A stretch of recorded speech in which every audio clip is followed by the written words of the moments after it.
It's March 4th. It's March 4th, and we're here at Manifest Comics in Bayonne, New Jersey. I'm not Jared, and this is Isaac, and we're here to review books. I'm also not Jared. Three out of 4 good books, yeah, I'd say. Yeah, two really good books. I'd say. You want to start us off? Yeah, sure. I'll start us off with, this is the last Green Lantern before Convergence, before DC takes a 2-month vacation and travels out west and gives us a bunch of replacement books. This is Green Lantern number 40 by Benedetti and Billy Tan, and this is supposed to set up the basically the new status quo for Hal Jordan going forward in the book.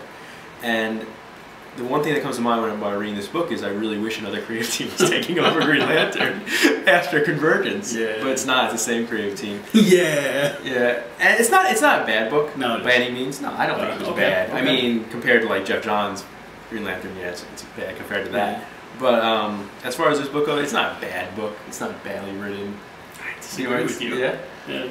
But it's a long way to go for like pretty much nothing. You're trying to say good things about the book.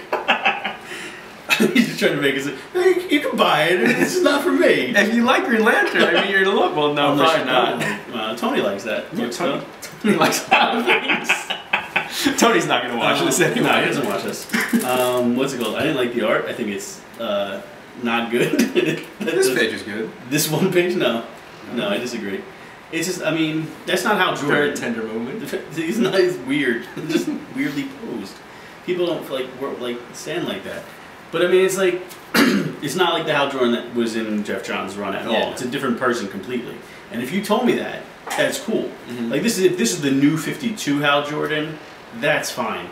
But meanwhile, like, it's the last page of Justice League had Hal Jordan coming back as Green Lantern. And in one line, it was like, it was the same Hal Jordan that Jeff Johns wrote, because Jeff Johns don't give a fuck. He doesn't. Because this is like, I mean, Hal Jordan hasn't been, like, I haven't read all the Green Lanterns since Johns left, but he's not the same Hal Jordan. He's just an idiot, and he's not a good leader.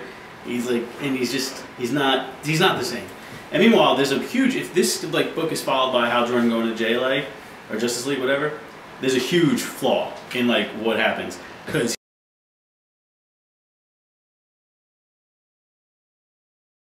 I'll cut that out. I'll cut that out. Just beep it. There's a spoiler, but yeah, there's a huge like continuity issue if this goes right into Justice League. So I didn't like it, but hey, it's okay. It's no better or worse than the rest of the Green Lantern. I thought like the New Gods crossover was better than this. Yeah, it was. Yeah. As far as the last issue of this that we reviewed when he was having some downtime on Earth, even that was better than this. Yeah, because that had nice art. As far as status quo changes go, it's not. I don't know. It's not going to get me to pick up the next. But there is a status quo. There is a status quo change. So if that gets you going, get yourself going to a comic shop and pick it up. I would give it, I think, 5 out of 10. That's generous. That's generous. What's your first book? Princess Leia, the third new Marvel #1 from the Star Wars line, comes out, and it's by Mark Waid and the Dodsons. But it's the weakest of the Star Wars #1s. That's, I think we can agree on that. And I think even Marvel agrees on that, because it's much lighter. It's much feels like they don't care as much. Well, it's a mini. It's not. Yeah, it's a mini. It feels like they don't care as much. But I'll tell you what, I like it. I like it a lot. I'm a huge Star Wars fan, and it deals with the whole like business of, you know, not just the aftermath of the Death Star explosion, but the aftermath of Alderaan being destroyed and how that affects Princess Leia. And I thought she's written really well. I thought there's a new character that's written really well.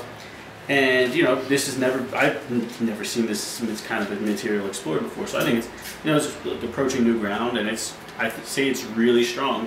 This continues the strength of the Star Wars Marvel books, even if it's not as good as the other ones. Yeah, no, absolutely. I think, I mean, the first, I mean, Marvel had the first one with Jason Aaron and John Cassidy. That was an amazing book. And this one, I mean, it's not on the same level, but at the same time, this is a mini, when that one's an ongoing, and this is more standalone. The other two Star Wars series seem to be connected. Yeah. Like they were happening at the same exact time period. Yeah. This one seems to be happening, I think, before those two. This one actually starts. This takes place right after episode 4. But I like the art by the Dodsons a lot, and I think Mark Waid's got a good handle on the Princess Leia character. Yeah. I enjoyed it. It's just not as good as the other previous two. Yeah. I'd say if I gave like the original Star Wars #1 a 10, if I gave Darth Vader a 9, I'd give this one a 7.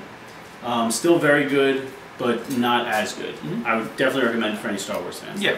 We're getting good stuff from Marvel. Yeah. And also it's like sort of a Marvel princess comic. Yeah. It's a Disney princess comic. Yeah. What do you got? What do you got? Our next book, this is a new #1 from Image Comics. This is Descender by Jeff Lemire and Dustin Nguyen. And this is a really... Is that how you pronounce it? I don't even know. That's not how you pronounce it. How do you pronounce it? When. When? When. Dustin Nguyen. And this is a really strong first issue. I've wanted to hear that for a while. Disembodied voice. That's I'll put a picture of you. Don't do that. Now he has to. This is a really strong first issue. First of all, the art by Dustin Nguyen is just beautiful. It's like a watercolored art. And That's your word of the day. What? You've been saying It is. watercolor a lot. It applies. I haven't said on this episode at all yet. That's true. You're speaking in the future. But anyway, it's very like a watercolor art, and it's very beautiful. Actually, reminded me like a Pixar movie almost. Okay. Because the basic story is there's this sci-fi series of worlds, and they're attacked by robots. Giant robots. Almost like celestial-sized robots. And on another planet, this young robot is waking up 10 years after these giant robots attacked. And it's basically the story of him and also this scientist who created this series of robots. And it's a very richly drawn world. I enjoyed it a lot. For people who like, I think, Saga and probably East of West, I think this fits in that kind of mold. I don't know about East of West, but definitely Saga. And it was really good. Yeah, I enjoyed it a lot. Yeah. No, it's beautiful. The art's beautiful. I've been a fan of his for a long time. He does the Little Gotham series, which I don't love, but his art's beautiful in it. He's used to draw, I don't remember, one of the Batman books he was drawing for a little while. I think it was Detective Comics, but I'm not positive. And so the art's a huge selling point. If nothing else, the art, but the story's really good too. It's like AI, if AI was good. Because I didn't like AI, but I mean, it's similar to that, but in a more imaginative world, a series of worlds. And it's really well done. It's like, you know, kind of like a modern day, like, fairy tale kind of thing. There's like a bit of Pinocchio in there. Yeah. And if Jeff Lemire, who his latest like DC work, his later DC work wasn't, he was growing tired of DC. I think he's growing a little frustrated with DC. Oh, so because this is much better. Yeah, this is a much better, a stronger. Yeah, much better. Yeah. What would you give it? I give it 9 out of 10 Lugos. 9 out of 10 Lugos is a strong. I would agree. I would agree. It was very good. Very good. Very imaginative.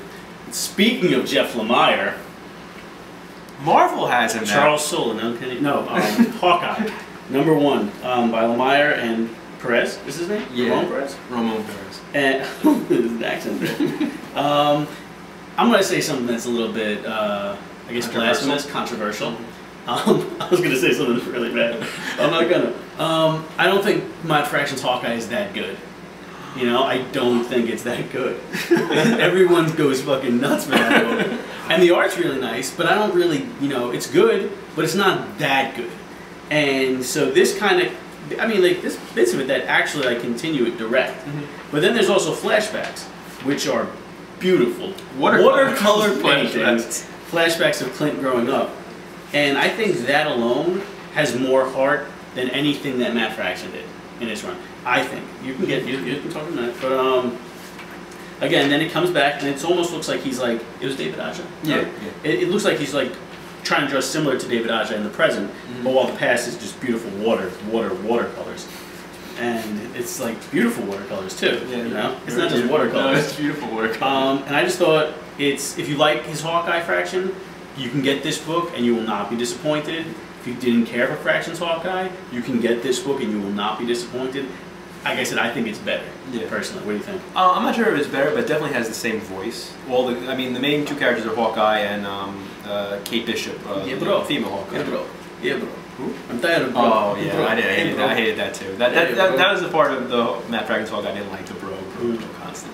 But the voices of the characters, sometimes when a book changes creative teams, like with the Green Lantern, with Vendetti taking over Renaissance, the voices of the characters change dramatically. In this, the voices are the same. The Hawkeye is Matt Fraction's Hawkeye, and the Kate Bishop still sounds like Matt Fraction's Kate Bishop. And that's a really good thing. It shows that the characters are still going the same way. And I think anyone who enjoyed the Matt Fraction Hawkeye run, which hasn't even finished yet, it's still got, I think, an issue or two left to go, will really enjoy this book and definitely give it a shot. I agree. I mean, like I said, I think it's better. It's less indie. I mean, it's still indie. Yeah. It's because like Hawkeye was like an indie book. It felt like, This is a little bit less like that because they're on like the world scale. They're fighting Hydra. Yeah.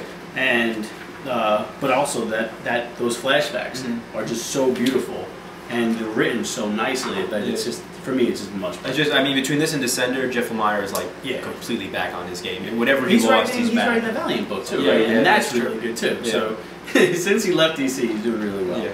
So how many would you? What do you? I give it 9 out of 10. Yeah, yeah, it was very good. definitely. Yeah, I would say pick it up. I would say pick up all the books except for Green Lantern. There's so many other books you can pick up instead of Green Lantern this week. And unless you like Green Lantern, Tony. But yeah, come to your comic shop, come to Manifest Comics. Doesn't matter if it's snowing. If there's like 3 feet of snow, Mike will be here. I don't know. It's guaranteed. I don't know. But you know, he might be. So come to this shop. Yes. And buy your books. And we'll see you next week. Some more reviews of new books. Yeah, and maybe Jared. Maybe.